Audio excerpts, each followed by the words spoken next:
Hello everyone and welcome to PW only IAS. दोस्तों, स्वागत है आप सभी का आज हमारे आखिरी सेशन में, जब हम लोगों ने अपने साइंस एंड टेक्नोलॉजी को फिलहाल फाइनली हम लोगों ने इसको कंप्लीट कर लिया है। बहुत बहुत कॉन्ग्रेचुलेशन सभी को, और मुझे खुद को भी, क्योंकि बड़े ही मेहनत से, बड़े ही लगन के साथ आप सभी लोगों ने बहुत सारा प्यार दिया इस सेशन को।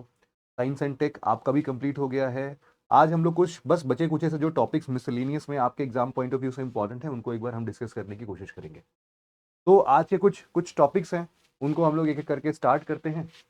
और यूजुअली अब यार आज तो सिलेबस बताने का कोई मुद्दा बनता नहीं है, क्योंकि सिलेबस में आप सबको पता है कि यार मोर और लेस क्या ही है। मतलब यहाँ पर अब मिसलेनियस में ऐसा कोई भी टॉपिक तो लिखा नहीं होगा। बस हम लोग आज छोटे छोटे टॉपिक्स को ही वाइंड अप कर रहे होंगे। तो I hope this is good good to go, है ना। हम लोग स्टार्ट करते हैं। सबसे पहला टॉपिक जो आज है हमारा, वो बेसिकली हमारा एक हाइड्रोजन फ्यूल सेल के ऊपर है। हम यहाँ पर मैं लिख देता हूँ इस चीज को। हमारा सबसे पहला टॉपिक क्या है? Hydrogen fuel cell. Hydrogen fuel cell, वैसे तो देखो हम लोगों ने एक बार शायद और भी पढ़ा है, बट मतलब मैं बहुत ही श्योर नहीं था, तो मुझे लगा एक बार रिवीजन ही हो जाएगा, कोई दिक्कत नहीं है इसमें। अगर आप लोग इसके डायग्राम को ध्यान दोगे, सबसे पहले तो आप समझो कि हाइड्रोजन फ्यूल सेल क्या है।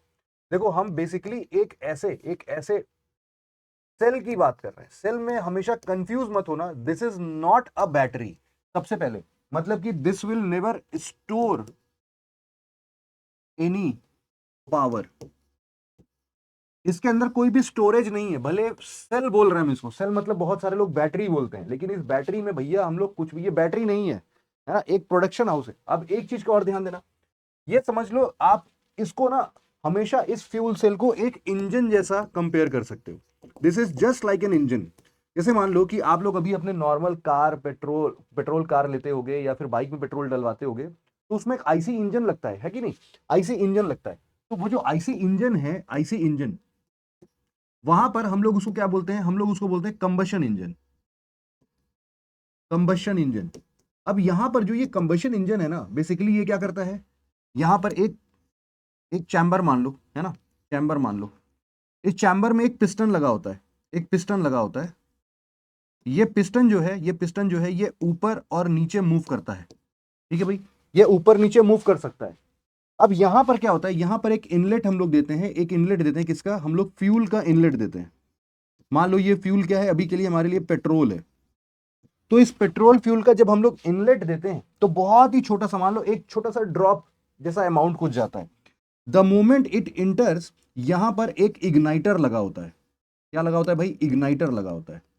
ये इग्नाइटर क्या करता है? इस फ्यूल के ड्रॉप को बिल्कुल से जला देता है। ये एकदम से उसी परफेक्ट टाइम पर होता है जब पिस्टन सबसे निचले वाले हिस्से पर होता है। जैसे ही सबसे नीचे पहुंचता है, तुरंत ही ये इग्नाइट होता है, ये वापस से पीछे चला जाता है। और वहां पर मान लो, यहां पर अगर हमने एक स्प्रिंग सिस्टम लगा दिया, अगर सिंगल है तो, नहीं तो हम लोग सेम चीज इधर भी कर देते हैं। यहां पर भी एक इग्नाइटर लगा देते हैं, और यहां से एक फ्यूल का अगेन एक सेशन आता है, मतलब एक एक ड्रॉप गिरता होगा ऐसा कुछ। तो ये जैसे ही सबसे अपने लास्ट स्टेज पर पहुंचता है, तुरंत एक फ्यूल का ड्रॉप अंदर आता है, और यहां पर भी वो इग्नाइटर इसको ऑन करके ब्लास्ट करता है, ये फिर से नीचे जाता है। The moment it reaches it's lowest point, यहां पर फिर से इग्निशन होता है। और इन सभी चीजों में इसका कोऑर्डिनेशन बहुत ही जरूरी है भाई साहब। ये कोऑर्डिनेशन अगर नहीं हुआ, कि जब पिस्टन सबसे नीचे है तभी इग्नाइट इग्नाइट होना चाहिए, नहीं तो फिर मशीन जो है वो आपकी डिस्टर्ब हो जाएगी। बहुत ज्यादा उसमें शेकिंग, बहुत ज्यादा ऐसा डिस्टर्बेंस आएगा, आप उसको मतलब चला ही नहीं पाओगे, वो एकदम आवाज बहुत तेज करेगी फिर। तो आप ये समझ सकते हो कि ये पूरा सिस्टम क्या चल रहा है। आप देख रहे हो कि हर बार किसका इस्तेमाल हो रहा है? फ्यूल का इस्तेमाल हो रहा है। सिमिलर तरीके से जब भी हम लोग हाइड्रोजन फ्यूल्स की बात करते हैं, हम लोग जब भी हाइड्रोजन फ्यूल सेल की बात कर रहे हैं, तो याद रखना कि यहां पर जो हमारा फ्यूल है, फ्यूल वो क्या है? वो हमारे लिए हाइड्रोजन ही है। हाइड्रोजन, जैसे वहां पर पेट्रोल डाल रहे थे हम लोग, वैसे समझ लो अब इसमें हाइड्रोजन डालेंगे। और वहां पर जैसे कंबशन इंजन था, इग्नाइट करके उसको तेजी से जलाते थे, और फिर उस पिस्टन की मूवमेंट से हम लोग अपना कोई ना कोई रोटर वगैरह कनेक्ट कर देते थे। बट यहां पर ये जो हाइड्रोजन को हम एज ए फ्यूल यूज कर रहे हैं, ये इसको इलेक्ट्रिसिटी में कन्वर्ट करेगा। इलेक्ट्रिसिटी में कन्वर्ट करेगा। ये इलेक्ट्रिसिटी अगर आपको डायरेक्ट इस्तेमाल करना है तो ठीक है, वैसे तो डायरेक्ट इस्तेमाल हम लोग करते नहीं है। यूजुअली हम लोग क्या करते हैं, इस इलेक्ट्रिसिटी को हम लोग स्टोर करते हैं एक अलग से बैटरी में। सिंपल, जैसे हमारे घर में इन्वर्टर की बैटरी होती है वैसे समझ लो यहां पर भी बैटरी होगी, इससे जितना भी बिजली होगा वो इस बैटरी को चार्ज कर देगा। फ्यूल सेल से जितनी भी एनर्जी निकल रही है वो इस बैटरी को चार्ज कर देगी। अब जो ये बैटरी चार्ज हो गया तो फिर इससे अब कुछ भी चलाओ, है ना, कोई भी मोटर चला दो इससे, कोई भी पंप चला दो इससे, कोई भी व्हीकल चला दो इससे। अरे भैया इस बिजली का जैसा इस्तेमाल करना है वैसा करो, क्या दिक्कत है, अब तो स्टोर हो गया, बैटरी है, बैटरी से जो चलाना है वो मर्जी चलाओ। तो ये पूरा जो सिस्टम है ना, इसी को हम लोग समझने की कोशिश कर रहे हैं। अब ये पूरा प्रोसेस होता कैसे, इस बात को समझना जरा ध्यान से। सबसे पहले समझना कि जो हमारा हाइड्रोजन एज ए फ्यूल, हम लोग हाइड्रोजन एज ए फ्यूल को लेते हैं, और यहां पर एक आपको सेल दिख रहा होगा, एक स्ट्रक्चर दिख रहा होगा जिसके अंदर आपके एनोड, कैथोड, इलेक्ट्रोलाइट्स, ये सारी चीजें होती हैं। अब यहां पर देखो क्या क्या चीजें हैं, बहुत बहुत इंपॉर्टेंट तरीके से इसको सुनने की कोशिश करना। अब आप लोग यहां पर क्या हो रहा है कि सबसे पहले यहां से हमारा हाइड्रोजन फ्यूल इंटर कर रहा है। हाइड्रोजन फ्यूल जब एनोड पर पहुंचता है तो एनोड पर यहां पर आप देख सकते हो कि यहां पर एनोड के ऊपर प्लैटिनम की कोटिंग होती है। ये जो एनोड आप देख रहे हो यहीं पर आपको क्या दिखेगा, platinum, platinum coated, platinum coated है। ये जो एनोड है ये प्लैटिनम कोटेड है। ये प्लैटिनम क्या करता है, ये प्लैटिनम, और सबसे पहले याद रखना कि ये आपका नैनो प्लैटिनम है ना, मतलब कि इसमें नैनो टेक्नोलॉजी का भी इस्तेमाल हो रहा है। Nano plated coated, nano platinum coated जो यहां पर एनोड है, ये बेसिकली एक कैटलिस्ट जैसा काम करता है। ये हम लोगों ने ऑलरेडी पढ़ रखा था नैनो टेक्नोलॉजी में। अब यहां पर क्या होता है कि एनोड जो है एक बहुत ही इस पतले लेयर से जब ये अंदर आता है तो यहां पर ना एक आप समझ लो इलेक्ट्रोलाइसिस टाइप का कुछ तो एक फिनोमेना ऐसा होता है जो कि हाइड्रोजन को, हाइड्रोजन को क्या करता है, हम लोग चेंज कर देते हैं इसको नेगेटिवली और पॉजिटिवली चार्ज आयंस में। यहां पर मतलब कि कुछ आपके पास क्या जमा हो जाते हैं, इलेक्ट्रॉन्स जमा हो जाते हैं, बहुत सारे इलेक्ट्रॉन्स जमा हो जाते हैं, और साथ ही साथ यहां पर कुछ आयंस भी इकट्ठा होने लगते हैं, कुछ आयंस भी इकट्ठा होने लगते हैं। अब यहां पर दूसरी चीज जो आपको याद रखनी है वो यहां पर इलेक्ट्रोलाइट का पूरा खेल है। इलेक्ट्रोलाइट जो है वो इलेक्ट्रोलाइट बेसिकली आपके लिए एक सेलेक्टिव, सेलेक्टिव परमिएबल मेम्ब्रेन जैसा काम कर रहा है। सेलेक्टिव परमिएबल, या फिर आप इसी को सेमी परमिएबल भी बोल सकते हो, सेमी परमिएबल वर्ड भी सही है। ये जो सेमी परमिएबल मेम्ब्रेन है ये एक्चुअल में किसका बना हुआ है, आप बोलोगे कि बेसिकली यहां पर आपको पोटेशियम हाइड्रोक्साइड सॉल्यूशन मिलेगा। क्या मिलेगा भाई, यहां पर आपको मिलेगा पोटेशियम हाइड्रोक्साइड सॉल्यूशन। लेकिन ये एक ऐसा सॉल्यूशन है जहां पर जो हमारा हाइड्रोक्साइड आयन है, OH आयन, यहां पर ये बहुत ही ज्यादा है, ये बहुत ही ज्यादा है। तो अब ये जो हाइड्रोजन, हाइड्रोजन ऑक्साइड या हाइड्रोक्साइड आयन है यहां पर, ये इलेक्ट्रॉन को तो रिपेल करता है, लेकिन जो यहां पर हाइड्रोजन आयंस थे जो कि पॉजिटिवली चार्ज थे उनको अट्रैक्ट करता है। तो इसीलिए ये एक सेमी परमिएबल मेम्ब्रेन जैसा बिहेव करता है, जो कि सिर्फ अपने आर पार किसको जाने देता है, सिर्फ और सिर्फ हाइड्रोजन के इन आयंस को जाने देता है। अब ये सारे के सारे हाइड्रोजन के आयंस फाइनली कहां पहुंच गए, अब यहां पहुंच गए, अल्टीमेटली किसके पास पहुंच गए, अपने कैथोड के पास पहुंच गए, है ना, कैथोड के पास सारे के सारे यहां पर ये हाइड्रोजन के आयंस यहां पर आके चिपक गए हैं। अब एक्चुअल में क्या हो रहा है, यहां पर हम लोग इसी टाइम पर बाहर से एटमॉस्फेयर से ऑक्सीजन की सप्लाई भी कर देते हैं। तो अब यहां से ऑक्सीजन की सप्लाई भी आ रही है, ये ऑक्सीजन और हाइड्रोजन के आयंस मिल रहे हैं। बस यहां पर अब एक इलेक्ट्रॉन की ही कमी है। अगर ये इलेक्ट्रॉन यहां पर पहुंच जाए तो हमारा ये पूरा रिएक्शन वाटर मॉलिक्यूल्स को जन्म देगा। यहां पर क्या होता है, हम लोग एक वायर से इस कैथोड और एनोड को कनेक्ट कर देते हैं। तो जितना भी हमारा इलेक्ट्रॉन अभी इस मीडियम से पास नहीं हो पा रहा था, उसके लिए एक शॉर्टकट मिल जाता है कि भाई साहब इस तार के जरिए हम लोग इस कैथोड तक पहुंच जाते हैं, है ना। वहां तो यहां तो इलेक्ट्रॉन बिल्कुल रिपेल हो ही जाता, तो यहां से रिपेल होकर तुरंत ही चार्ज जो है वो कहां, इलेक्ट्रॉन का पूरा पार्टिकल कहां पहुंच जाएगा, कैथोड में पहुंच जाएगा। इसकी चाहत भी वही थी। तो अब सोचो कि हम लोग क्या बोलते हैं, करंट को हम लोग डिफाइन करते हैं, करंट को हम लोग डिफाइन करते हैं movement of, movement of electrons, है ना। जब इलेक्ट्रॉन्स का मूवमेंट हो रहा होगा तो फॉर श्योर यार करंट तो बन ही रहा होगा, करंट तो बन ही रहा होगा। तो करंट का हम यहां पर इस्तेमाल कर लेते हैं। अब जैसे यहां पर डायरेक्ट यहां बल्ब दिखा दिया, उसी जगह पर यहां पर हम लोग बैटरी लगाते हैं इन एक्चुअल लाइफ, ताकि ये बैटरी इस सारा का सारा पावर स्टोर कर ले। और यहां पर जब इलेक्ट्रॉन पहुंचता है तो हाइड्रोजन का आयंस, इलेक्ट्रॉन और ये जो ऑक्सीजन हम लोगों ने एटमॉस्फेयर से लिया था, ये एज ए बाई प्रोडक्ट अपना क्या निकाल देता है, वाटर या फिर वाटर वेपर। ठीक है भाई। तो by product hydrogen fuel cell में क्या मिलेगा आपको? वाटर वेपर मिलेगा। अब इसको कहीं पर भी लगा दो, कार के अंदर लगा दोगे तब भी एग्जॉस्ट पाइप से क्या निकलेगा भाई? आपका वाटर वेपर निकलेगा। मतलब कि ये बहुत बहुत ही क्लीन फ्यूल है, बहुत ही क्लीन फ्यूल है।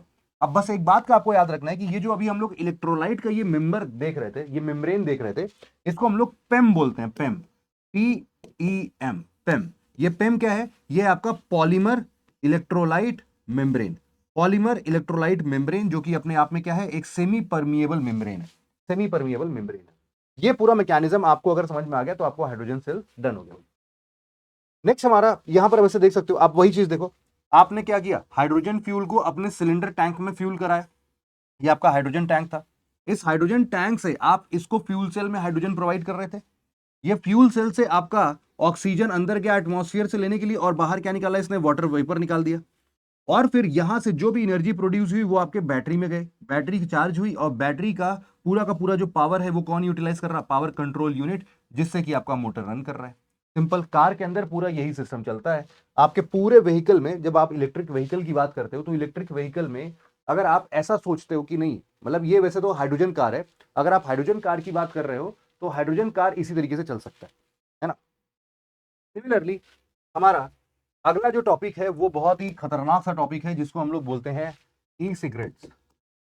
देखो, ई सिगरेट कई बार ना, मतलब हम लोग के आसपास में यहाँ पर देखने को मिल ही गया होगा।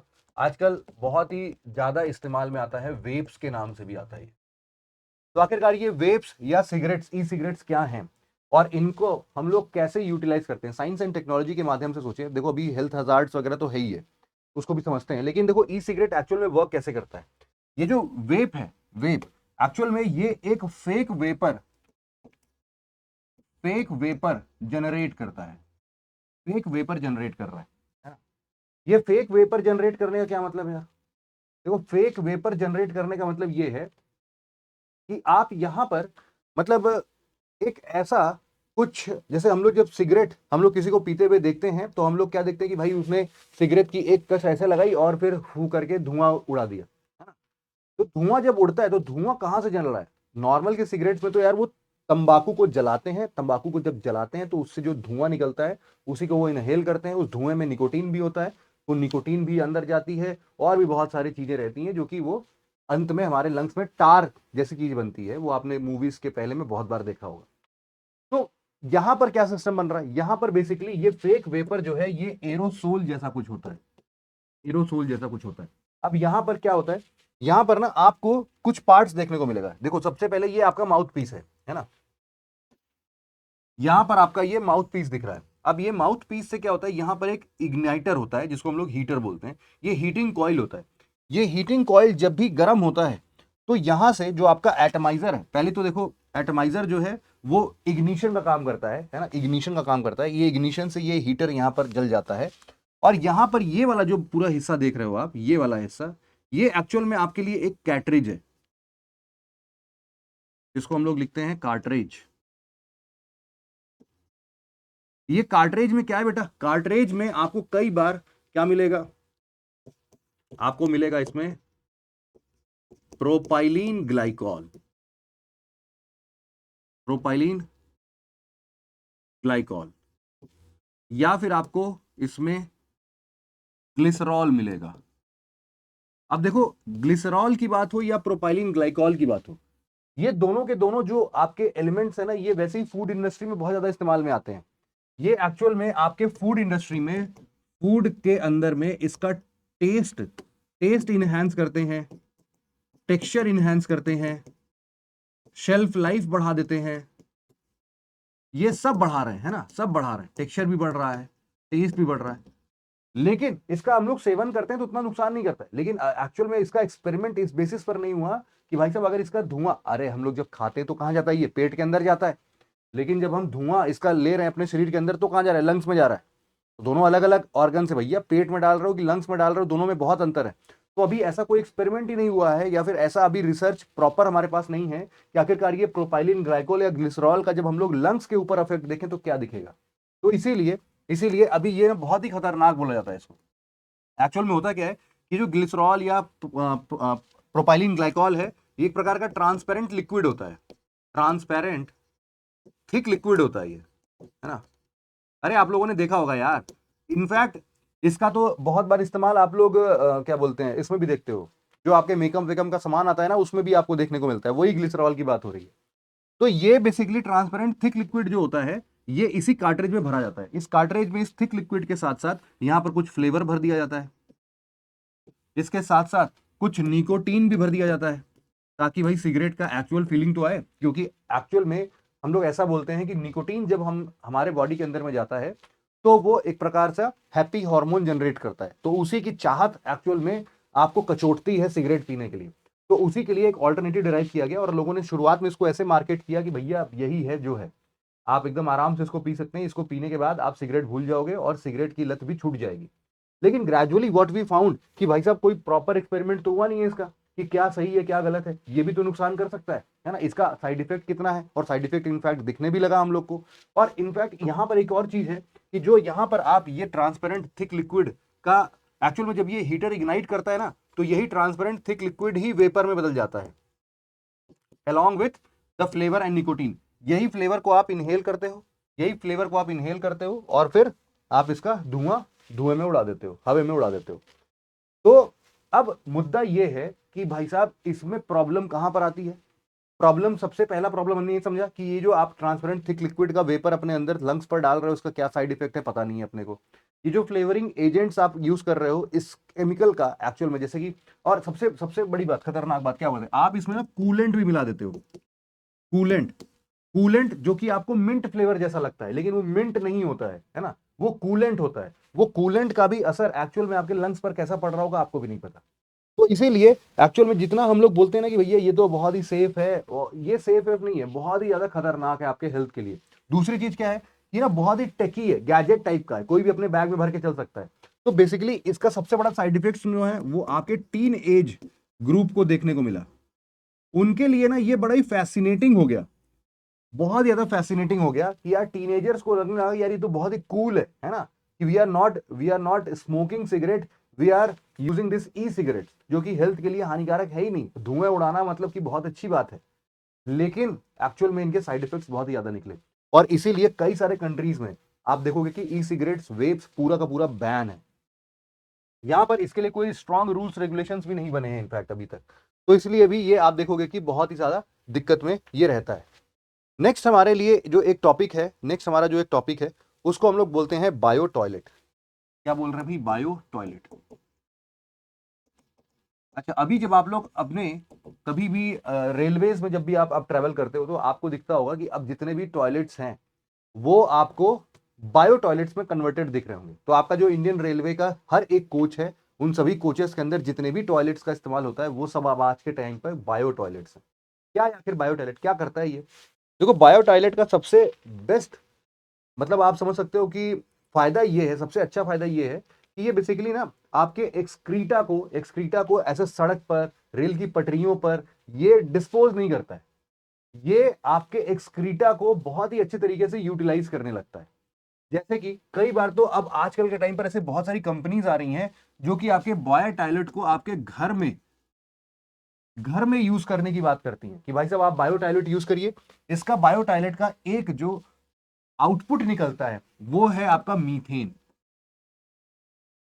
मीथेन चूंकि फ्लेमेबल गैस है, कई बार हम लोग ऐसा भी बोल रहे हैं, जो होम टॉयलेट्स वगैरह बना रहे हैं वो बोल रहे हैं कि भाई साहब इसी बायो टॉयलेट का जो ये मीथेन है, इस मीथेन का इस्तेमाल आप लोग क्या कर सकते हो, अपने कुकिंग गैस के तौर पर भी कर सकते हो। कुकिंग गैस के तौर पर भी कर सकते हो। इसका पहला आउटपुट जो है वो मीथेन है, और दूसरे नंबर पर जो आउटपुट निकलता है वो निकलता है वाटर।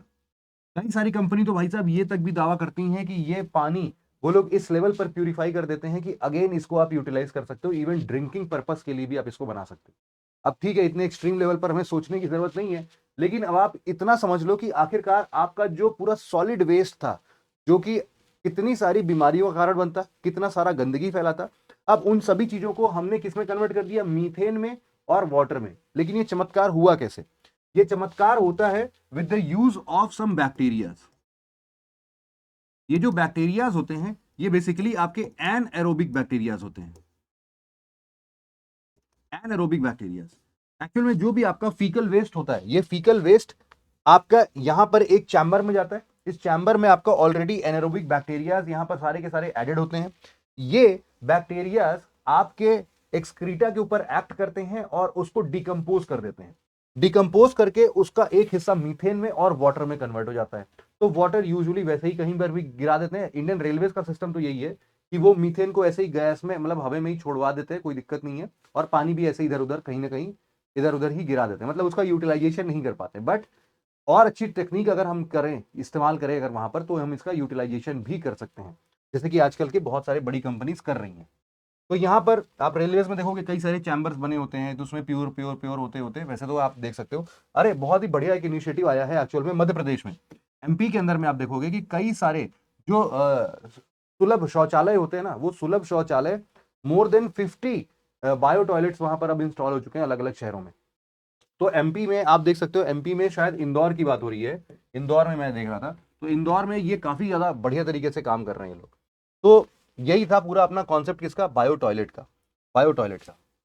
फिर हमारे पास में एक बहुत ही शानदार टॉपिक आता है जिसको हम लोग बोलते हैं प्लास्टिक, जिसका इस्तेमाल किए बिना हम लोग अब जिंदा ही नहीं रह सकते। प्लास्टिक्स, प्लास्टिक्स के लिए अभी तक हम लोग ये बोलते हैं कि यार देखो, हमेशा नेचर जो है एक बैलेंस स्थापित करने की कोशिश कर रहा था। हम लोग जितना उसको जितना हम नेचर से लेते थे, नेचर हमसे किसी न किसी फॉर्म में वापस ले लेता था। मतलब हम लोग ये बोलते थे कि इंसान मिट्टी का बना हुआ है, इसी मिट्टी से जन्म लेता है, मिट्टी में खाक हो जाता है, मिल जाता है। तो पंच तत्व की बात कर रहे थे, सब कुछ हम लोग सही कर रहे थे, कोई दिक्कत नहीं थी जब तक ये प्लास्टिक नहीं आया था। The moment the plastic entered our life cycle, भाई साहब पूरा नरक मचा दिया इसने। अब क्या हुआ, ये जो प्लास्टिक्स हैं, ये प्लास्टिक्स के अलग अलग फॉर्म्स को हम यूटिलाइज करते हैं। यूपीएससी इन प्लास्टिक्स के ऊपर कई बार क्वेश्चन पूछ चुका है, जैसे कि उसका क्वेश्चन किस पर आया था, कई सारे पॉलीमर्स का हम इस्तेमाल करते हैं। तो जैसे एक पेट के ऊपर एक क्वेश्चन आया था। हमेशा याद रखना कि जो आपके किचन में, जैसे मतलब बहुत सारे चीनी चाय पत्ती इन सबको रखने के लिए प्लास्टिक जो भी हम इस्तेमाल करते हैं वो पेट जार्स होते हैं। इनफैक्ट जो आप 1 लीटर की पानी की बोतल खरीदते हो वो भी पेट जार्स होते हैं। तो पेट जार्स, पीईटी जिनको हम लोग बोलते हैं, वो बेसिकली क्या है, वो आपका है पॉलीइथाइलिन टेट्राप्थलेट। तो हमेशा याद रखना कि पॉलीइथाइलिन टेरिप्थलेट जो है, ये बेसिकली एक ऐसा सेगमेंट है जिस पर यूपीएससी ऑलरेडी क्वेश्चन बना चुकी है, और इसमें एक्चुअल में हम लोग इसको बहुत ज्यादा कॉमनली रिसाइकिल कर देते हैं, मतलब कि रिसाइक्लेबल है ये। लेकिन रिसाइक्लेबल के बाद अगर मान लो इसको कहीं जमीन पर ही छोड़ दिया हमने, तो ये डिकम्पोज हो सकती है अगले 5 से 10 सालों में। तो इसका इस्तेमाल करना फिलहाल के लिए उतना दिक्कत नहीं था। फिर हमारे लिए एक आता है हाई डेंसिटी पॉलीइथाइलिन। पहले के जमाने में देखे होगा आपने, पॉलीथीन का इस्तेमाल होता था कि भैया सब्जी लेने गए, पॉलीथीन अभी भी इस्तेमाल हो ही रहा है, कि वो जो पतली वाली पन्नी होती है ना, बिल्कुल जो बिल्कुल झिल्ली जैसी लगती है हम लोग को, उसमें 2 किलो टमाटर भर के हम ले आते हैं घर पर। समझ लो उसका एक पॉलीथीन अगर आपने डिकम्पोज करने के लिए छोड़ दिया, तो पहली बात, ये जो आपका क्या बोलते हैं, आपका हाई डेंसिटी पॉलीथीन हो या फिर लो डेंसिटी पॉलीथीन हो, ये 500 से 1000 साल में डिकम्पोज होगा, और ये लगभग लगभग 100 साल में डिकम्पोज होगा। इसीलिए तो जो पतली वाली पॉलीथीन थी उसको बंद करके अब हम लोगों ने क्या बोला है कि भाई साहब नहीं, अब हम लोग को बड़े माइक्रोन की, मतलब मोटे माइक्रोन वाली पॉलीथीन का इस्तेमाल करना है। तो हम लोग इस टाइम हाई डेंसिटी पॉलीथीन का इस्तेमाल कर रहे हैं। इसके अलावा कई बार हम लोग के कई सारे इक्विपमेंट्स में पीवीसी का इस्तेमाल होता है ना। ये क्या होता है, ये होता है पॉलीविनाइल क्लोराइड। पॉलीविनाइल क्लोराइड जिसको हम लोग क्या बोलते हैं, पीवीसी। पीवीसी के साथ भी यही है कि सम टाइम रिसाइकिल हम लोग कर लेते हैं, लेकिन ये बेसिकली आपके लिए सबसे ज्यादा घातक है, क्योंकि पीवीसी कभी भी डिकम्पोज अपने आप होगा ही नहीं। वो चिरकाल, मतलब जब तक सूरज चांद रहेगा तब तक पीवीसी का प्रोड्यूस्ड पाइप रहेगा, क्योंकि ये डिकम्पोज ही नहीं हो रहा है। अब जितना हो चुका है वो हो चुका है। तो इसीलिए आप देख सकते हो कि ये सबसे खतरनाक चीज है। फिर ऐसे ही आपके पॉलीथीन में पॉलीप्रोपिलीन, पॉलीस्टीरीन और कुछ अदर अलग तरीके के भी बायोप्लास्टिक्स वगैरह भी आते हैं, जिसमें आपको nylon, fibre glass, acrylic, polylactic acid, bioplastics, ये सारे के सारे मुद्दे यहां पर भी आ रहे हैं। अब यहां पर ये जो पॉलीलैक्टिक एसिड है, अब देखो यहां पर पॉलीलैक्टिक एसिड क्यों अच्छा है, क्योंकि ये 6 महीने में ही डिकम्पोज हो जा रहा है ना। तो हम लोग को ऐसी चीजें लेनी है जो कि क्विकली डिकम्पोज हो जाए, क्विकली डिकम्पोज हो जाए। तो हम लोग बेसिकली अब बायोप्लास्टिक की तरफ बढ़ रहे हैं। आपको बस इतना इंफॉर्मेशन रखना था कि भाई साहब ये सारे के सारे प्लास्टिक्स हैं और इनका नाम क्या है, क्योंकि यूपीएससी ने बस इतना ही पूछा था कि भैया तुम्हारे घरों में जो पॉलीइथाइलिन टेरिप्थलेट है वो बहुत ही कॉमनली यूज्ड है, और तुम इससे रिलेटेड कुछ स्टेटमेंट दो। बहुत ही जनरल स्टेटमेंट थे। अगर आपको पता चल जाता है कि अच्छा ये वही पेट जार की बात कर रहे हैं, चीनी चाय पत्ती रखने वाले डिब्बे की बात कर रहे हैं, तो आप वो क्वेश्चन लगा लेते। तो अभी खोज के वो क्वेश्चन जरूर से लगा के एक बार देख लेना आप लोग। यहाँ पर आप देख सकते हो कि ये सारे के सारे जो प्लास्टिक्स हैं, जो ये वाले हैं, यही ये पेट जार्स है ना, यही है आपके लिए पेट जार्स। फिर यहाँ पर आपके ये हाई डेंसिटी पॉलीथाइलिन है, जैसे कि आपका ये 5 लीटर का, जब भी आप लोग मोटा प्लास्टिक का 5 लीटर के ऑयल का गैलन मंगाते हो, है ना, सफोला ऑयल मंगा रहे हो, रिफाइंड ऑयल मंगा रहे हो, तो उसका जो 5 लीटर गैलन होता है, जैसे पेंट मंगाते हो तो प्लास्टिक की बाल्टी का पेंट जो होता है वो सब क्या है, हाई डेंसिटी पॉलीथाइलिन है। सिमिलरली लो डेंसिटी पॉलीथाइलिन वही है जिसको कि आप लोग ऐसे पॉलीथीन्स में इस्तेमाल कर रहे हो, खाने वाने की जगह पर इस्तेमाल करते हो, प्लेट्स वगैरह बनाते हैं इससे। सिमिलरली आपका एक है पॉलीप्रोपिलीन, इसके बाद आपका पॉलीस्टरीन है, ये आपका ग्लास लाइक सरफेस काफी हार्ड होता है और इसमें सॉल्वेंट्स में कभी कभी खराब भी हो जाता है। तो आपने बहुत बार देखा होगा कि आजकल के टाइम पर जो अंडे वगैरह आ रहे हैं वो इसमें क्रेट क्रेट जो कागज का पहले आता था, अब उसकी जगह पर ये प्लास्टिक का आने लगा है। सिमिलरली ये सब आपके अब कुछ बायो वाले हैं, मतलब कुछ अलग बायो प्लास्टिक, वैसे तो इसमें बायो प्लास्टिक नहीं बना है, बायो प्लास्टिक हो सकते हैं। आपका ये जो पीवीसी है, आपने देखा होगा कई बार पीवीसी को हम लोग बोलते हैं कि भैया इसको तो हम लोग माइक्रोवेव ओवन में भी डाल सकते हैं, ये भी कर सकते हैं, लेकिन ये याद रखना कि कुछ भी कर लो ये डिकम्पोज नहीं होने वाला है। तो ये काफी दिक्कत की बात है। अगला जो हमारा टॉपिक है ना वो है हमारे ग्रीन क्रैकर्स के ऊपर। दिवाली का टाइम तो नहीं है लेकिन एक बार पढ़ लेते हैं। काफी बार ये ग्रीन क्रैकर्स को लेके न्यूज में हमेशा ये चलन होती है जब भी दिवाली का टाइम आता है तब, क्योंकि ठंड के टाइम में, नवंबर के टाइम पर, अक्टूबर नवंबर में दिवाली होती है और इसी टाइम पर वो समय है जब हमारे लिए ग्रीन क्रैकर्स जो हैं ये हमेशा न्यूज में आते हैं। आखिरकार ग्रीन क्रैकर्स कौन बना रहा है, ये ग्रीन क्रैकर्स किसने बनाया है? तो हमारे यहाँ पर एक बहुत ही इनोवेटिव ऑर्गेनाइजेशन है जिसको हम लोग नाम देते हैं CSIR। ये आपका CSIR जो है ये काफी इंपॉर्टेंट है यार। ये आपका CSIR जो है ये काफी नए नए इनोवेशंस लेके आता रहता है ना। और बेसिकली जो प्रोडक्शन है इसका अप्रूवल कौन देता है? तो इसके अप्रूवल के लिए एक ऑर्गेनाइजेशन है जिसको हम लोग बोलते हैं पेसो। पेसो जो है, पेसो क्या होता है भाई? ये है आपके लिए पेट्रोलियम, फिर से लिख देता हूं आपके लिए, petroleum, petroleum and explosives safety organisation. तो petroleum and explosive safety organisation, ये आपका क्या है? पेसो है। तो पेसो एक्चुअल में किसी भी ग्रीन क्रैकर जैसी किसी भी चीज को ये ही हरी झंडी दिखाता है कि हाँ इसका प्रोडक्शन हो सकता है। तो आखिरकार ये क्या करेंगे, ग्रीन क्रैकर्स क्या करेंगे? तो ग्रीन क्रैकर्स की जगह पर आपको अगर नॉर्मल क्रैकर्स की बात अगर समझाऊं मैं, तो देखो जैसे आप लोगों ने अनार देखा होगा, है ना, अनार जो से लाइट निकलती है, बड़ा मजा आता है उसको देखने में। तो जो अनार है उसमें बेसिकली आपका जो मटेरियल इस्तेमाल होता है वो कई सारे पार्टिकुलेट मैटर को आपके इन्वायरमेंट में छोड़ देता है। तो हम लोगों ने अब जो नया ग्रीन अनार बनाया है वो ग्रीन वाला अनार में पार्टिकुलेट मैटर बहुत ही कम है। सिमिलरली आपने बिजली देखी होगी, बिजली, है ना, तो बिजली में बेसिकली जितना ऐश का इस्तेमाल होता था ये ऐश के अमाउंट को काफी हद तक कम कर दे रहा है। सिमिलरली आपके जो पटाखे होते थे उसमें आपका सबसे इंपॉर्टेंट हिस्सा क्या होता था? Antimony, lithium, mercury, arsenic, lead, ये सब जो है अब इनके बिना पेसो ने लास्ट ईयर ही इस चीज को बना दिया है भाई साहब। तो इन सब के बिना ही अगर आएगा तो वो पॉल्यूशन का लेवल काफी हद तक कम कर सकते हैं। मतलब आप बोल सकते हो 25 to 30% तक ही पॉल्यूशन करेंगे। मतलब पहले अगर 100% पॉल्यूशन हो रहा था तो अब इसका सिर्फ और सिर्फ 25% या फिर 35% ही पॉल्यूशन होगा। ठीक है, तो काफी इजी है ये। तो ई क्रैकर्स या फिर ग्रीन क्रैकर्स बोल रहे हैं हम लोग, प्रॉमिस है 30-35% रिडक्शन का। फिर इसके बाद केमिकल फॉर्मुलेशन इस तरीके से हम कर रहे हैं कि ये क्रैकर्स जो है इसके अंदर लोअर एल्यूमिनियम होगा, एल्यूमिनियम ज्यादा नहीं होंगे। तो इससे आप बोल सकते हो कि अभी तो ये मार्केट में ज्यादा आया नहीं है, लेकिन अपने आगे आने वाले 2-3 साल 4 साल के अंदर अंदर में ये मार्केट पर छाएगा। तो फिर हमारे लिए ये ग्रीन क्रैकर्स ज्यादा, मतलब ऐसा तो नहीं बोलते कि यार हेल्दी नहीं होगा, मतलब बहुत ही अच्छा लगेगा, आप इसको कितना भी बजा सकते हो, ऐसा नहीं है। ये भी इन्वायरमेंट को पॉल्यूट करेगा, बस कम पॉल्यूट करेगा, है ना। एक सिग्निफिकेंट अमाउंट में रिडक्शन देखने को मिलेगा आपको, क्योंकि देखो कितना भी हो आपका क्रैकर जो है ये नॉइज पोल्यूशन तो करेगा ही करेगा। नॉइज पोल्यूशन तो कोई भी क्रैकर हो वो करेगा ही करेगा, और नॉइज पोल्यूशन तो होएगा ही फिर, कोई चाहे वो ग्रीन क्रैकर हो चाहे वो जैसा भी हो। आप यहां पर अगला टॉपिक देख सकते हो, ये है आपके लिए क्या, ये आपके लिए है artificial artificial sugar. Artificial sugar, artificial sugar, कई बार आप लोग जब जाते हो ना, मॉल वॉल में जाते हो तो आपको डाइट कोक मिलता है, कहीं पर भी मिठाई की दुकान पर जाते हो तो शुगर फ्री मिठाइयां मिलती हैं, आप मार्केट में जाते हो तो आपको शुगर फ्री के टैबलेट्स मिलते हैं। आखिरकार ये सारी चीजें होती क्या है? आखिरकार ये आर्टिफिशियल स्वीटनर जिनको हम लोग बोल रहे हैं, ये आर्टिफिशियल स्वीटनर क्या चीज है? तो आप हमेशा देखना कि जो आर्टिफिशियल स्वीटनर या फिर आर्टिफिशियल शुगर जिसको हम बोल रहे हैं वो अलग अलग स्वीटनर हो सकते हैं, जैसे कि एस्पार्टेम हो सकता है, एस सुल्फाम एस सल्फाम के हो सकता है, सैकरीन हो सकता है, सुक्रालोज हो सकता है, नियोटेम और एडवांटेम हो सकता है ना। बेसिक अगर फॉरेन कंट्रीज की बात करें तो यहां पर न्यूट्रा स्वीट, इक्वल, या फिर जब आप एस सल्फाम के की बात करते हो तो सनेट या स्वीट वन, या फिर सैकरीन की बात करते हो तो आपका sweet and low, NACTA sweet, Splenda sucralose वाला है। आप देखो कि इन सब का बहुत ज्यादा इस्तेमाल होता है ना। अब ये शुगर के कंपैरिजन में कई गुना ज्यादा मीठे होते हैं, जैसे कि आपका जो एस्पार्टेम है वो कम से कम 180 गुना ज्यादा मीठा होता है। आपका जो एस सल्फाम के है वो 200 गुना ज्यादा मीठा होता है।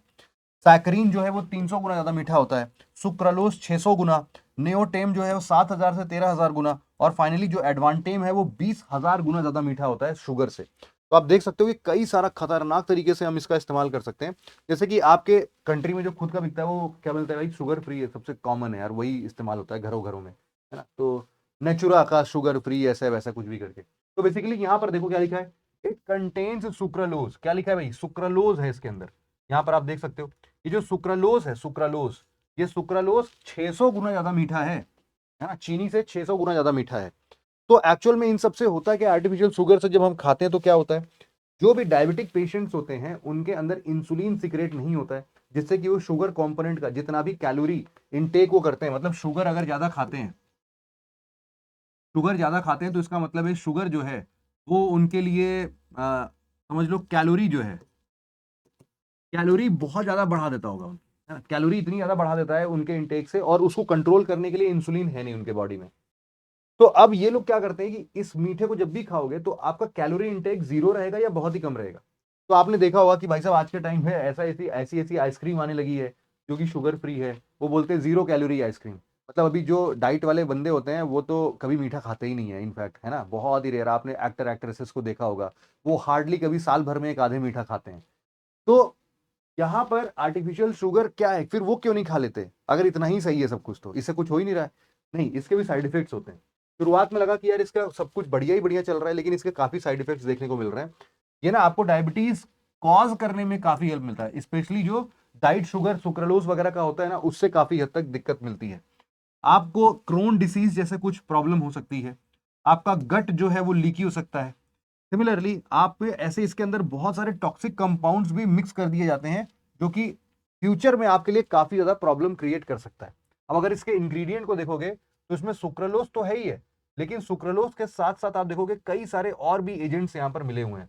स्टेबलाइजर है, पॉलीविनाइल, पायरोलिडोन है, मैग्नीशियम स्टेरिएट है, ऐसे बहुत सारी चीजें, एंटी कैकिंग केकिंग एजेंट है। तो ये सारी चीजें भी तो हम लोग खा रहे हैं।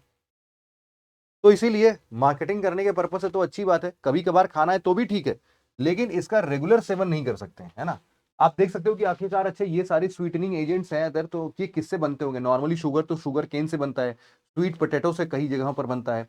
तो ये यहाँ पर किससे बनता है, सुक्रालोज जो है, ये बेसिकली आपके शुगर मॉलिक्यूल्स में जब हम क्लोरीन को ऐड करते हैं तो वो उससे बनता है। सैकरीन जो है, सैकरीन, ये सबसे पुराना आर्टिफिशियल स्वीटनर है, और ये बेसिकली बेंजोइक सल्फोनिमाइन से बनता है। इसको याद करने की जरूरत नहीं है, लेकिन बेसिकली आप ऐसे ही मतलब समझ सकते हो बस कि ये सारे केमिकल्स के थ्रू बन रहे हैं। इसके अंदर देखो मिथनॉल भी पाया जाता है। नियोटेम जो है, नियोटेम, नियोटेम जो है ये बेसिकली एस्पार्टेम जैसा ही है, बस यहाँ पर फिनाइल फिनाइल एलानाइन होता है, एस्पार्टिक एसिड होता है। स्टीविया जो हम बोल रहे थे, अभी अभी कंपनी का नाम सुन रहे थे, ये बेसिकली एक स्टीविया प्लांट होता है, उनकी पत्तियों से ये बनता है। तो आप देख सकते हो, है ना, ये सारे के सारे स्वीटनिंग एजेंट्स हैं, स्वीटनिंग एजेंट्स हैं। अगला जो हमारा टॉपिक है वो बहुत ही शानदार टॉपिक है, जिसको हम लोग बोलते हैं क्या, एलईडी। एलईडी, एलईडी का मतलब क्या है, light emitting diode. Light emitting diode, light emitting diode का क्या मतलब है। देखो, अब इस चीज को समझने के लिए हम लोग को बहुत सारे बेसिक्स को समझना बहुत जरूरी है। आप लोगों ने बचपन में डायोड के बारे में पढ़ा होगा। देखो यूजुअली क्या होता है उसको हम एक बार फिर से समझने की कोशिश करते हैं। नॉर्मली हम लोग जब हम लोग एक क्लस्टर ऑफ एटम्स को देखते हैं, तो उन एटम्स के सभी क्लस्टर्स में जितने भी एटम्स एटम्स को जोड़ जोड़ के जब हम लोग देखते हैं, तो उन सभी एटम्स के जो आउटर मोस्ट शेल के इलेक्ट्रॉन्स होते हैं ना, वो काफी अलग अलग हिसाब से बिहेव करते हैं। यहां पर क्या होता है, यहां पर क्या होता है, जैसे आप देख सकते हो यहां पर आप देख सकते हो, चलो इसको मैं अलग से ही बना देता हूं, कोई बात नहीं है। यहां पर आप बोल सकते हो कि ये आपका एक वैलेंस बैंड होता है और यहां पर क्या होता है आपका कंडक्शन बैंड होता है, कंडक्शन बैंड होता है। अब यूजुअली किसी भी एटम के बीच में अगर आप आउटर मोस्ट इलेक्ट्रॉन की बात करोगे तो यहां पर ना दो लेवल्स ऑफ इलेक्ट्रॉन्स का लेवल बोल सकते हो। जैसे कि आप बिल्डिंग में चढ़ रहे हो ऊपर, ये आपके बिल्कुल ग्राउंड फ्लोर पर है और ये आपके 10वें माले पर है ना। तो इनके बीच में डिफरेंस है। अगर किसी को ग्राउंड फ्लोर से 10वें माले पर जाना है तो भैया उसको एनर्जी सप्लाई करनी पड़ेगी, है ना। एनर्जी सप्लाई तो करनी पड़ेगी उसको, तभी तो वो 10वें माले पर चढ़ पाएगा। तो ऐसा ही होता है इलेक्ट्रॉन्स के साथ। तो कई बार होता है कि यहां पर इलेक्ट्रॉन्स प्रेजेंट होते हैं, है ना, खूब सारे इलेक्ट्रॉन्स यहां पर प्रेजेंट है, खूब सारे इलेक्ट्रॉन्स प्रेजेंट है। और अगर इस इलेक्ट्रॉन के पास में जब भी हम कंडक्टर्स की बात करते हैं तो बेसिकली ये जो गैप है इसको हम लोग क्या बोलते हैं, इसको हम लोग बोलते हैं, यहां पर आप देख सकते हो बैंड गैप बोलते हैं इसको हम लोग, है ना। यहां पर हम लोग इसका नाम क्या देते हैं, इसको हम लोग बोलते हैं बैंड गैप, बैंड गैप। जब भी हम लोग कंडक्टर्स की बात करते हैं, कंडक्टर्स की बात करते हैं तो इसमें बैंड गैप जो है वो काफी कम होता है, काफी कम होता है। और जब हम इंसुलेटर की बात करते हैं, इंसुलेटर की बात करते हैं तो इसमें बैंड गैप जो है वो काफी ज्यादा होता है। इसका मतलब क्या है कि अगर कंडक्टर होगा ना तो इसका ये वैलेंस बैंड और कंडक्शन बैंड के अंदर भी आपको इलेक्ट्रॉन्स ही देखने को मिलेंगे, है ना, सारे इलेक्ट्रॉन्स ही हैं ये सब। यहां पर भी खाली खाली सेल्स है, ये खाली खाली स्पेस है जहां पर इलेक्ट्रॉन्स ट्रैवल कर सकते हैं। जब भी हम इसमें कोई भी पोटेंशियल डिफरेंस क्रिएट करने की कोशिश करते हैं, जब भी हम इसमें पोटेंशियल डिफरेंस क्रिएट करते हैं तो यहां से जो इलेक्ट्रॉन है वो उछल उछल के यहां पर जाता है जहां पर उसको पूरे घूमने फिरने का पूरा हरकत मिलता है, यहां पर भी मूव करता है, फिर यहां से भी खाली हो गया जगह, इसमें भी इलेक्ट्रॉन का मोशन होने लगता है। और अगर बैंड गैप बहुत ही कम है, बहुत ही कम है, जैसे मान लो कि एक ग्राउंड फ्लोर है तो एक फर्स्ट फ्लोर है, बस इतना ही है, बिल्कुल पास पास है बैंड गैप, तो थोड़ा करंट भी देंगे तुरंत ही इलेक्ट्रॉन जो है वो शूट अप होकर कंडक्शन बैंड में चला जाएगा और इलेक्ट्रॉन का मतलब जो करंट जो है पूरा फ्लो करने लगेगा। लेकिन अगर आपका इंसुलेटर है तो इंसुलेटर में इलेक्ट्रॉन्स तो होते हैं, आपके वैलेंस बैंड में बतेरों इलेक्ट्रॉन्स हैं, लेकिन इनके बीच का बैंड गैप इतना ज्यादा होता है, मान लो कि ये सीधे 20वां 25वां माला है और ये ग्राउंड फ्लोर है, तो इनको कितना भी आप मतलब वोल्टेज डिफरेंस दे दोगे, इनको इतनी एनर्जी नहीं मिल पाती है कि इस बैंड गैप को पार करके ये आपके वैलेंस बैंड से कंडक्शन बैंड में पहुंचेंगे। जब कंडक्शन बैंड में जाएंगे तभी आपका करंट फ्लो करेगा। Now here comes the semiconductor, जो कि बीच का हिस्सा है। सेमीकंडक्टर में ना ही बैंड गैप बहुत कम है ना ही बैंड गैप बहुत ज्यादा है। तो हम लोग क्या बोलते हैं कि देखो जब भी ऐसा होता है कि एक पर्टिकुलर इलेक्ट्रॉन इस बैंड गैप को जब क्रॉस कर लेगा तो हम लोग क्या बोलेंगे, कंडक्शन बैंड में चला जा रहा है। सेमीकंडक्टर्स का पूरा फंडा ही यही है। सेमीकंडक्टर्स को और ज्यादा कंडक्शन प्रोसेस में इन्वॉल्व करने के लिए हम लोग इसमें क्या करते हैं, डोपिंग करते हैं, डोपिंग। ये डोपिंग से हम लोग इसमें इंप्यूरिटीज मिला देते हैं, इंप्यूरिटीज मिला देते हैं। इंप्यूरिटीज को मिलाने से भी क्या होता है कि यहां पर इंप्यूरिटीज जब भी मिलाते हो, अगर आप एन टाइप मिलाते हो तो यहां पर एक नया बैंड क्रिएट हो जा रहा है, अगर आप पी टाइप मिलाते हो तो एक यहां पर नया बैंड क्रिएट हो जा रहा है। अब देखो ये दोनों डिस्टेंस फर्दर और कम कर दिया कि नहीं कर दिया इसने, तो यही करता है पी टाइप और एन टाइप का आपका इंप्यूरिटी मिलाने से। अब मान लो सेमीकंडक्टर, मान लो सिलिकन आपका एक सेमीकंडक्टर है ना, सिलिकन का एग्जांपल ले लो आप। सिलिकॉन एज ए सेमीकंडक्टर जब आपने इस्तेमाल करना स्टार्ट किया तो आपने इसमें इंप्यूरिटी मिला दी, या तो आपने इसमें मान लो फॉस्फोरस मिला दिया होगा या फिर आपने इसमें बोरॉन मिला दिया होगा। तो इससे अलग अलग पी टाइप और एन टाइप आप बना सकते हो वैसे तो। अब सिमिलरली अब दूसरी बात देखते हैं हम लोग, कंडक्शन का प्रोसेस तो हम लोग समझ गए, लेकिन हमेशा इस बात का ध्यान देना कि जब भी एक इलेक्ट्रॉन अपने हायर कंडक्शन बैंड से लोअर वैलेंस बैंड पर आता है, जब भी एक इलेक्ट्रॉन आता है तो ये एक पर्टिकुलर अमाउंट ऑफ एनर्जी में लाइट रेडिएट कर सकता है। ये एक्चुअल में डिपेंडेंट किस पर है, ये डिपेंड है कि ये इसका बैंड गैप कितना है। बैंड गैप से ही आप एनर्जी डिफरेंस भी इक्वेट कर सकते हो। तो सिमिलरली ये जो आपका बैंड गैप है, अगर ये थोड़ा कम रहा तो आपके कोई दूसरी लाइट निकलेगी, थोड़ा ज्यादा रहा थोड़ी दूसरी लाइट निकलेगी। इन सभी चीजों का इस्तेमाल करते हुए आपने देखा होगा कि बहुत ही पहले 1950 में ही, 50s और 60s में ही आपका सबसे पहले रेड लाइट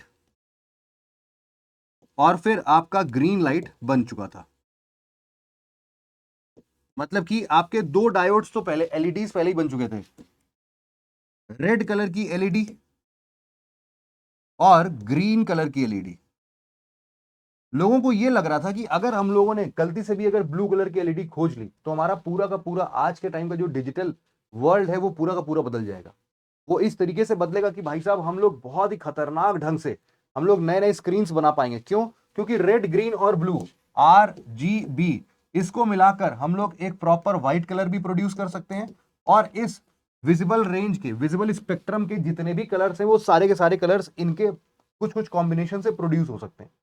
तो हम उसको टीवी स्क्रीन में, मोबाइल स्क्रीन पर, किसी भी हॉस्पिटल के स्क्रीन पर, कहीं पर भी, बड़े बड़े डिजिटल बोर्ड्स पर हम लोग कहीं पर भी लगा सकते हैं। हमारे लिए बहुत ही बड़ा रेवोल्यूशन होता। लेकिन इस पर कई सारी कंपनीज जब लगे 1950-60 से ही, तो 15 साल, 20 साल, 25 साल, 30 साल, 40 साल, 50 साल बीतते ही जा रहे थे। लेकिन ये कोई भी नए तरीके से ब्लू एलईडीज का खोज पॉसिबल ही नहीं समझ में आ रहा था। ऐसा क्यों था उसके बारे में जरा आप लोग समझना। नॉर्मली क्या होता है कि हम लोग ऐसे ही दो टाइप के, एक तो एक तरफ से पी टाइप और दूसरी तरफ से एन टाइप का हम लोग सेमीकंडक्टर मर्ज करते हैं, यहां पर मर्ज कर देते हैं। और यहीं पर हम लोग एक अपना पूरा डायोड देखते हैं। ये पूरा डायोड है। इस डायोड की खासियत क्या होती है? डायोड का बस एक ही कैरेक्टरिस्टिक है कि it allows the current flow in single direction only. ये उल्टा नहीं आप करंट फ्लो करा सकते इसमें, है ना। In single direction only. तो हमेशा ये लाइट एमिट करता रहता है। अब आप सोचो कि अगर आपने स्पेक्ट्रम देखा होगा तो आपने देखा होगा ये आपका विबग्योर है, मान लो विबग्योर। जब भी हम इस साइड पर जा रहे हैं तो हमारे वेवलेंथ जो है वो वेवलेंथ जो है वो हमारी डिक्रीज कर रही है, और हमारा जो फ्रीक्वेंसी है वो इंक्रीज कर रहा है। एक्चुअल में यहां पर समझना कि अगर यहां पर बैंड गैप अगर कम रहा बैंड गैप अगर कम रहा तो थोड़ा भी पोटेंशियल डिफरेंस अगर आप क्रिएट करोगे तो भी आप कंडक्ट करा लोगे, लाइट इधर उधर एमिट होने लगेगी। तो इसीलिए जो आपका रेड लाइट उसको क्या चाहिए? सबसे कम अमाउंट ऑफ डिफरेंस चाहिए। मतलब कि बैंड गैप अगर कम हुआ तो आपके लिए कोई दिक्कत की बात नहीं है रेड लाइट को प्रोड्यूस करना। सिमिलरली आपका ग्रीन लाइट तक भी कुछ 10 सालों के बाद प्रोड्यूस हो गया कि हमने एक ऐसा बैंड गैप डिफाइन कर लिया जिससे कि हम लोग ग्रीन लाइट भी बना सकते थे। लेकिन ये ब्लू लाइट बनने का नाम ही नहीं ले रही थी, है ना। ब्लू लाइट के लिए हम लोग को बैंड गैप बहुत बढ़ाना पड़ता था, और बैंड गैप जब इतना ज्यादा बढ़ा देते थे तो फिर कितना भी पोटेंशियल डिफरेंस क्रिएट करे वो वैलेंस से कंडक्शन बैंड में जाता ही नहीं था। तो यहां पर इसीलिए कभी भी ब्लू लाइट का हम लोग जल्दी से उसका निर्माण कर ही नहीं पाए। तो वो तो एक जापान के एक पर्सन थे, उन्होंने फिलहाल इसका खोज स्टार्ट किया और उन्होंने बनाया भी। तो ब्लू लाइट जब से आई तब से रिवॉल्यूशन हमारा पूरा हो गया है। तो अब आपको ये पूरा क्लियर हो जाएगा कि हमारा एक्चुअल में, देखो जो हम एलईडी देखते हैं ना, एलईडी में जो यहां पर आप देखते हो, यहां पर ये वही रीजन है जिसको जूम करके आप यहां पर देख रहे हो। यही वो पी और एन जंक्शन डायोड है। पी और एन जंक्शन डायोड में जब भी एक इलेक्ट्रॉन ऊपर से नीचे की तरफ आ रहा है तो ये देखो एक लाइट प्रोड्यूस कर रहा है। तो यही पूरा थ्योरम था हमारे लिए, है ना। यहां पर भी आप देख सकते हो कैसे पी टाइप एन टाइप से करंट जो है वो हमेशा एक सिंगल डायरेक्शन में ही फ्लो करेगा। ठीक है भाई। तो आई होप कि इतने टॉपिक्स थे आपके लिए, इंटरेस्टिंग लगे होंगे, आपको मजेदार लगा होगा। तो आई होप कि आपको ये आखिरी सेशन भी आपका पसंद आया, और काफी सारे मिसलेनियस टॉपिक्स जो हमारे बचे हुए थे वो भी हमने कंप्लीट कर लिया। और हम लोग आज के बाद से साइंस से मुक्त हुए। और साइंस के बाद देखते हैं, अगर मेरे पास से कोई और सब्जेक्ट पढ़ाने के लिए आता है तो मैं वो भी आपको पढ़ाऊंगा।